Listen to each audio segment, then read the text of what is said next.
right, everybody. Hey, my name is Min Win, and I'm in association with the creative folks with our new division, Empower Asian America, the Teahouse.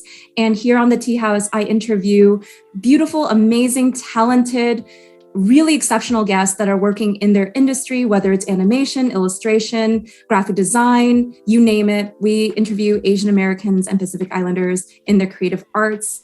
And today I'm joined by a very special guest who will introduce herself to us. Hi, my name is Tivo. I'm a Vietnamese American 2D animator working in the animation industry. Currently, I'm employed at Primal Screen, and I can't talk in too detail what we're currently working on, but it does involve some very fun, familiar cartoon characters. I love that. I love that so much. Honestly, I have been loving seeing your art online on Instagram. So it's been really cool just to sit down with you. But I feel like thank you. I need to ask though, why specifically animation and what drew you to that world? Yeah, it's pretty personal to me. My parents weren't always super around when I was younger, and there was eventually at some point after I started school, there was a language barrier. And so the only time we really were able to sit down and enjoy each other's company and really understand it was through cartoons and especially pantomime acting shows like Mr. Bean. It got me really thinking TV is super interesting. It can really bridge a lot of gaps, and it's just so much fun. So that's where it first started. Always liked drawing, and then eventually when I got later on in high school, it just made more sense to, my parents made the big move over here and took a lot of risk for me to be happy. So why not do the thing that makes me most happy? That's really, really awesome. I love that. I mean, for me, I don't know, for me, English is not my first language. Is English your first language? Vietnamese was my first language. And then I don't know if other Vietnamese Americans will relate to this, but once you get to primary school, they want you to assimilate really fast. Mm-hmm. And so it was English, English, English, English. Right. And then eventually my sister had to pull out the books and reteach me. Mm-hmm. That's definitely is an experience that I have heard for sure. That is not an uncommon one, but we will get to that in the cultural aspect of this interview. Yeah. But now I just want to focus on how you found that, because that's a lot going on with your childhood and, going into that animation world. Was there any show in particular that really stood out to you that inspired you? Yeah, first to really like the spark was Tom and Jerry. That one was just animation, acting, there's no language, it's understandable universally. And then I started taking art classes in high school, and our art program was very good, but I had great professors that really taught me the beauty of the principles and the designs. And then I got really into this company called Rooster Teeth. I'm not really into them now anymore, but their animation division, where it was just a team of people having fun together, making all the stuff they love, that really fueled it, where I was just I don't really know what I want to make, but I like working in a team, and I like just being on the computer and making stuff. And that was the very essence of it. The two shows that really got me into it were Red versus Blue and Ruby. And Ruby started by Monty Ohm, an Asian American. So it was very, very cool. That is so cool. And I honestly totally agree with you. Tom and Jerry was my go-to show as a kid. And you're right. It's such a universal language, that visual style. It's just a simple story, but there's also so much weight to it as well. About the culture you see from the 1940s, 1950s, 1960s. Mm-hmm. You see the changes of Tom and Jerry. And it's funny because my parents are a little bit older. So they watched Tom and Jerry when they were young. And it's something that's so universal. So I love that. We found a weird connection there, because I was the biggest Tom and Jerry kid on the planet. Oh man. So that's really cool. And now that you you talked about your background, you talked about some shows that inspired you. This is the question we get all the time from students, from questionnaires that we get back to us, is everyone wants to know from our community, how did you find your style? Or how do you find a style for your brand building, for your client work, etc.? I will say I'm 25 and I don't think I have a specific style. I think I'm definitely more of a generalist, but I think I'm definitely getting there to a point where I'm I don't have to have a style, but I do have stuff I really enjoy drawing, and I lean into that. If you see it in my current work, I really like fashion illustration, especially when it comes to Harajuku designs. Mm-hmm. It's really colorful. There's a lot of different shapes and textures. I don't think I really have a style or brand. I think I'm probably one of the people that would ask the question, how do you find a brand? But I think I'm getting close to the answer. It's just like lean into what you really like and don't be afraid to like copy some of your favorite people's work and like pull design and elements that you really like and make it your own. No, that's a great answer to that question. And like, I think when I talk to older artists that are in their 40s or 50s, even their 60s, they say, well, you know, when you're in your 20s, if you don't have a style, it's okay. Like, Yeah. and that's, you know, hearing that is such a relief, honestly, because that is the question that I get all the time. And frankly, I'm 27, so I'm not that much older than you. And I'm constantly asked that question as well. And I'm just like, I draw things that I like, and then it just kind of goes from there. I feel like it's like you and I both went to SCAD. So we were in that bubble of like 24/7 for 4 to 5 years, art, make yourself stand out, like have a brand, have an identity. And then when you get out of college, you're like, it really doesn't matter. Like do things at your own pace. But this is a question for you specifically working in animation. Yeah. You know, you have to adapt to so many different styles. So does that help you actually? Now that you've worked in this industry, is it better to not have a style for animation? It just depends on, I guess, who you are. Like in the animation industry, it's good to be flexible. But they're like, as an animator, where I'm like a technical animator, my main thing is to make it move. I don't really do too much design work in my current position. Having my own style is okay, like, but I definitely need to be able to adapt. But if you were per se like a character designer in the animation industry, then maybe they're seeking your specific style, and like your own brand would really value, like it would be valuable to the company as like a different perspective. Like they could really see another person's perspective, like through their eyes, what the story looks like. Okay, no, that definitely makes sense. And that's an interesting point that you brought up, is that there's so many different ways to be in the animation industry. Like there's so many different positions. It really is like a human body. There's just so many pieces together for a cohesive project. And I definitely, sorry. No, you go.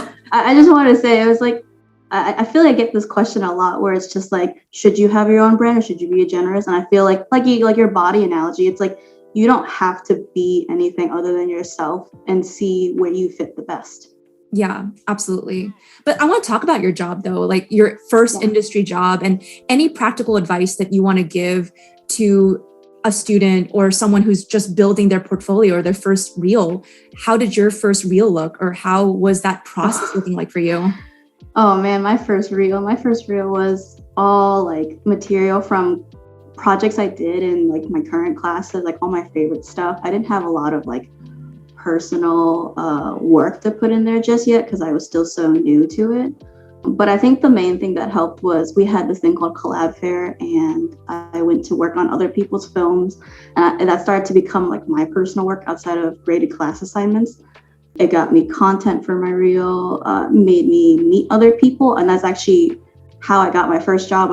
I worked on somebody's film. I thought I did terrible, and then that person recommended me to another person to work on their thesis.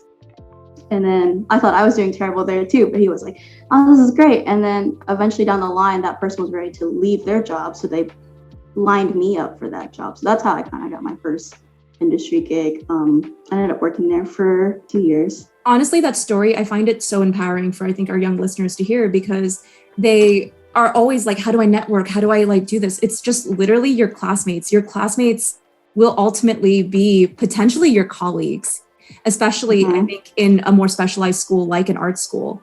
So that story is so good for, I think, a lot of young people to hear. Is just, you want to network, you don't have to run all the way to Cartoon Network and like shake hands with executives. Frankly, that's not feasible for a lot of people. You just have to shake hands and work on a bunch of projects with your friends who will potentially go there to those places. And just making those connections and being vulnerable with people like that, I think that's really cool. And I feel the same anxiety too, honestly. When I was at SCAD, I felt like, oh my gosh, I'm really just screwing up this person's work, but they liked me enough to like, invite me back. And it is a snowball effect. So that's really awesome. But like, talking about your reel though, did you specialize your reel or your portfolio to a certain position for the job that you wanted? Or was your portfolio more generalized? That's a big question we get asked is, do I make my portfolio hyper specific to, let's just say, character design, or do I make it hyper specific to background design, or was it a general reel? Yeah, it was definitely, I tried to kind of lean it more into character acting, like true, like traditional animation. Not at all what I do now, which is really interesting. I do character acting, but it's definitely more puppeted. It's more digital animation. When I first started out, I thought I wanted to do character acting. So I really made it specific to that. And I followed like the rules they taught us in school, where it was like, put your very best in the middle and, you know, all that stuff. Put like eye-catching ones at the beginning and end, and all the middle stuff can be in between those. Oh, so there's definitely a flow to your portfolio where you want to put, that actually makes sense. That's a really great point, I think, for a lot of listeners to hear is you definitely want to start strong, then the middle, and you want to end strong. Yeah. It's really good. All right. So this is great. Like that's a lot of great information, I think, just on the professional side, just on the industry side of what you do. But now I want to move on to part 2 of this interview, where we're going to be talking about your culture and your AAPI experience, Asian American Pacific Islander experience more specifically. So let's talk about that and just introduce yourself as like, you know, your brief background in that experience. Yeah. Okay. So I am Vietnamese American. I was born in Brooklyn after my parents had moved here. Initially, my dad had actually ended up in Indonesia first. He's a refugee. He was like our guy. He ended up in Indonesia for 2 years. He described to me the living situation is insane. It was like 14 people in one tiny like apartment size building. And then eventually they were able to make it to New York. We had family in New York that was able to get us back over. Through that connection, my mom and my sister got over, and I was born here. Lived in New York for a bit, came down to Georgia because it was a lot slower living. I feel like the biggest like kind of memory I have being younger as like a child of immigrants and refugees was they were always working. Like they were never really home. I was raised by my eldest sister. I refer to her as my mom. She went to all of my meetings for school. She like took care of me. She fed me. She took me places. So like I love my parents and they worked so hard, but they were not like the biggest presence in my life until I got older and they started to slow down more. And then when it came to art, they were really against it, which I think a lot of people will relate to. And at some point, I think when I hit 17, 16, I realized that I had to take a chance at life, even if like they wouldn't let me. I feel like there was a huge, like, I feel like my story was like Asian guilt. Like I wasn't allowed to have certain things because my parents didn't get to have it. And I had to go into medicine to provide for them and let them live comfortably. But I just knew it was going to make me miserable. Eventually it's going to make them miserable from how miserable I was. So eventually I started ignoring them. I started to pursue art, ignore them. I started traveling. I got plane tickets to go to cons across the country, which they never let me do. My huge thing was like, I was not allowed to spend the night out anywhere. I started spending the night out. I started rebelling all through college. I like stayed within my limits, but it was definitely to the point where I was just like, I stopped listening to them. It won't always work for every family, but at some point, I think they started to respect me more. They started to be like, oh, she's her own individual. And then that really restructured my relationship and my views on like what generational guilt kind of looked and felt like, what it can transform into. And that's what I'm hoping, like being in these type of talks, like I'm a little scared to talk about it, but I mean, like, I hope it reaches a younger crowd. I have little cousins that are coming here from Vietnam and they're like, I want to pursue art, but my mom and dad won't let me. And I'm like trying to edge them towards it a bit. And I'm hoping they see stuff like this and it gets them fired up to kind of make that scary first step.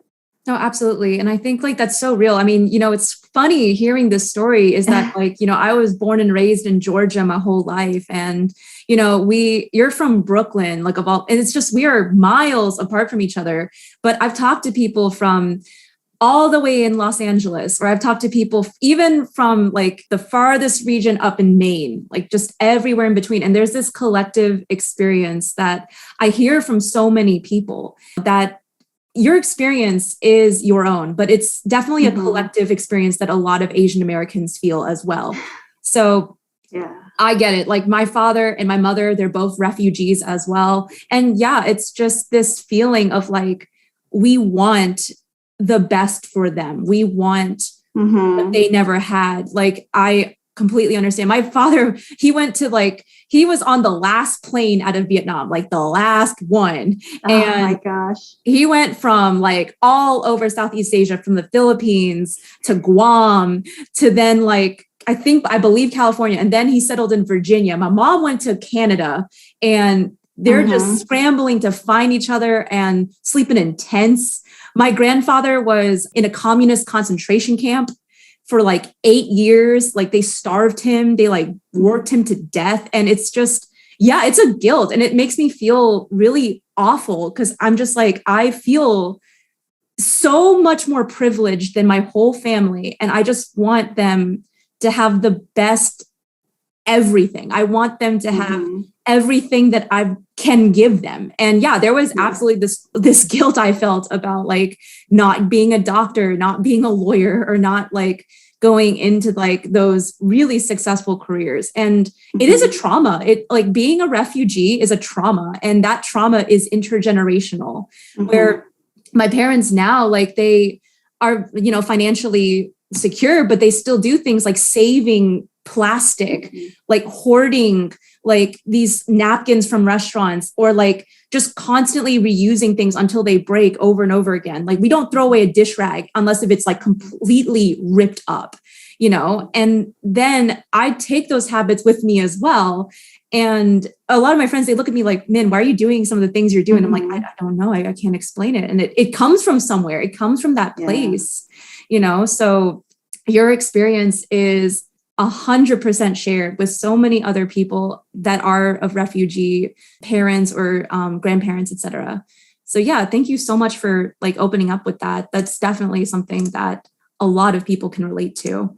So I do want to move on though about like, you know, culture, and does that though, like I said, like I mentioned, like I'm out here like recycling things and just reusing things all the time. I shop thrift stores all the time. I never buy anything full price, et cetera, et cetera. But do you find a lot of those cultural things about either your Vietnamese American identity, your refugee or parents of refugee experience?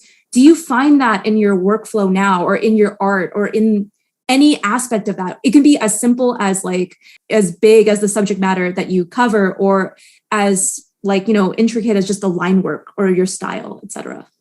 I feel like how it affects my work, I feel like there's a huge perfectionist and like work hard mentality, where I really feel like as an animator, I'm donning like that blue collar. I'm like, work like a machine. Like you have to finish. There's no other excuse. And I think when you get into a good environment, you realize like that's not necessary. That type of mentality can really hurt you. But I will say, like overall, it has helped me a lot within bounds and balance. So that aspect, like the hard working, the like, I gotta pay my bills, I gotta represent myself well. Sometimes it makes me feel like I'm a bit like I'm demeaning myself, but like I was fortunate in that my mother she was a strong woman. So she was like, don't ever like belittle yourself, don't ever feel small, or like be polite, but like don't feel yourself as weak. That made me have more confidence when I'm in my industry. And so I think that's how I got into lead roles faster, was through that confidence that they instilled in me. Because they were like, when I think about it, I'm like, they went through all this trouble to get here. Like they suffered so much, but they didn't do it through just hard work. They had to assert themselves. They had to keep their ground. And that's kind of like where I go work-wise. Artistically, my mom is actually like, she used to want to be a baker and do like frosting art. And my dad is really into like geometric mathematical like art. And I think that lends itself into my style because I really like technical digital art. And I've always been more of like on the math side. So I really got into rigging because of it.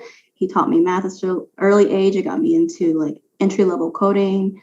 So I'm learning like the things that really interest me. I'm not just learning because I'm like, oh, these are industry things that'll help me. It's like, they're a lot of fun. And then with my mom, like she loves color. And so that's something I've been working more. I'm realizing now, working more into like my fashion art, my Harajuku art. It's like lots of color and textures I think I get from her actually. No, that's really cool. I just love those little things that like, those little tender things about our parents. They find their way into our lives in the most simplistic, but yet at the same time, most profound ways.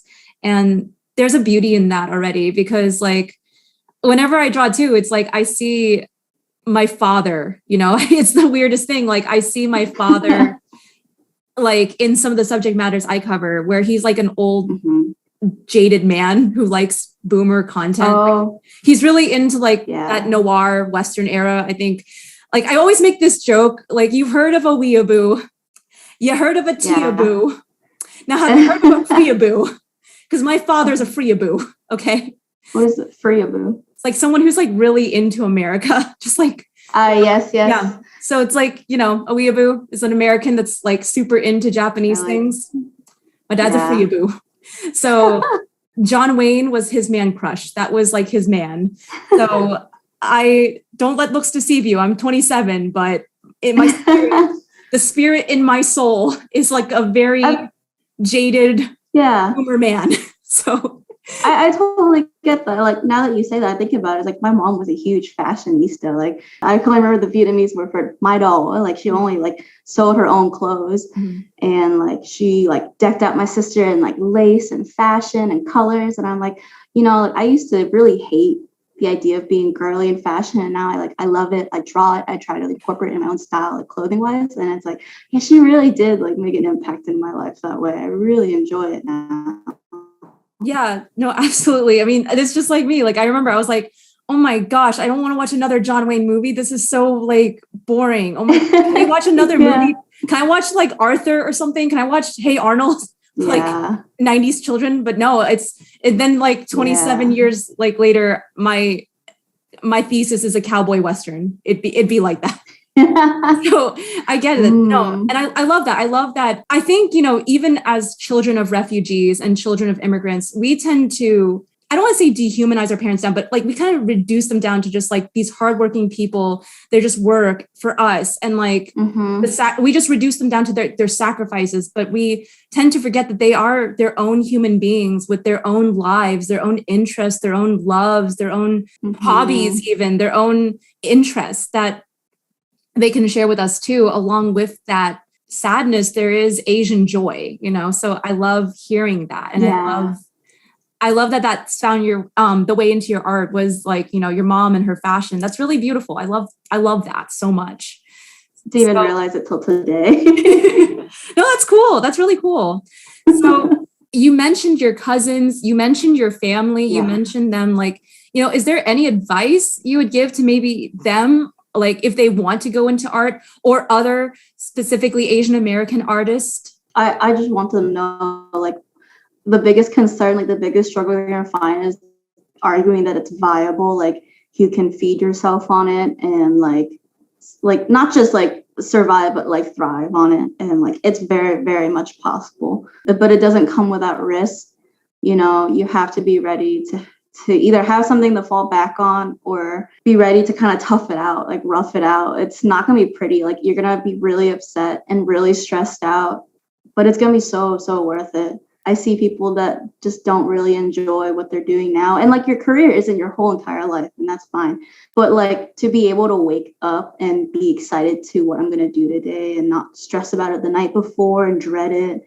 Like, I feel like that is a blessing I hope other young Asian Americans can really enjoy one day and not worry about like, I have to do this. I have to do this, Mm-hmm.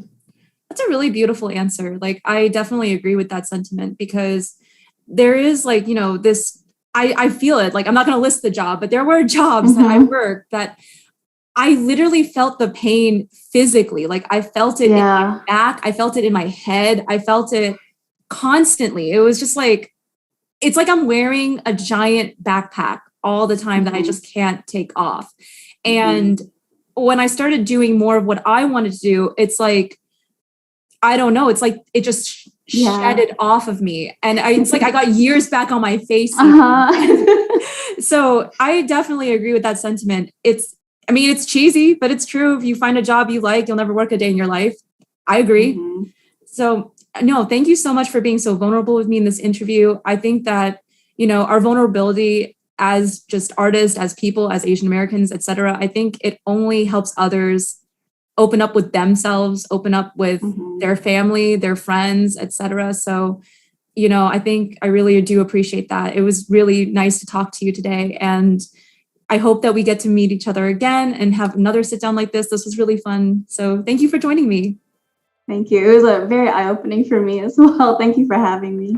All right. Well, that is it for this interview, everybody. Thank you so much for joining us. And please look out for more interviews as I meet other Asian American and Pacific Islander creatives and bring them into the Teahouse to have a nice chat. Maybe next time I'll even have a cup of tea with me. So anyways, thank you so much, everyone. Bye. Bye.